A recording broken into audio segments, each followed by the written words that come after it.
Hey friends, it's me, Megan. And I'm Jessie. What's that book you have there, Jessie? Oh, this is my Bible story book. My dad reads a Bible story to me every night from this book. I thought I would bring it to you for today's Bible story. Oh, what a great idea, Jessie.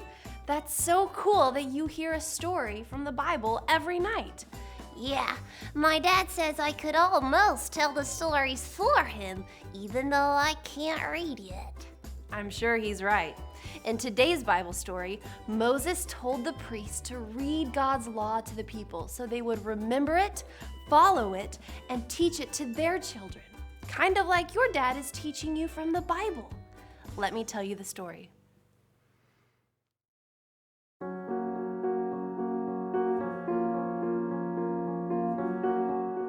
Moses was very old. He knew he would not go into the promised land, so he gave the Israelites an important message. Moses said, "The Lord will lead you. He will overpower your enemies, and Joshua will be your leader." Then Moses said, "Be strong and courageous. Do not be afraid. God will be with you, and he will not leave you." Moses wrote down God's law and gave it to the priests. He told the priests to read the law to the people every 7 years. This way, the people would listen, obey the law, and teach the law to their children. The priests put the law with the Ark of the Covenant.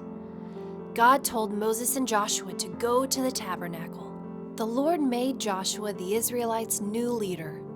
"Be strong and courageous," God said to Joshua. "You will bring the Israelites into the promised land, and I will be with you." God told Moses to write down a song and teach it to the people. The song was a warning. If you disobey God, bad things will happen. Moses wrote down the song and read it to the Israelites so they would remember God's words. Moses said, "These words are your life." Finally, Moses blessed the people. "How happy are you, Israel?" Moses said. "Who is like you? The Lord has saved you. He protects you and fights for you. Your enemies will be afraid, and you will win against them."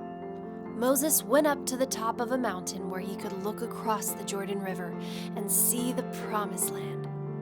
Moses died there, and the Israelites cried. Then they turned to Joshua, their new leader.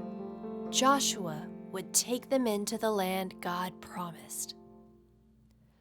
Moses was a good leader for God's people. No one else was like Moses until Jesus came. The Bible says Jesus is greater than Moses.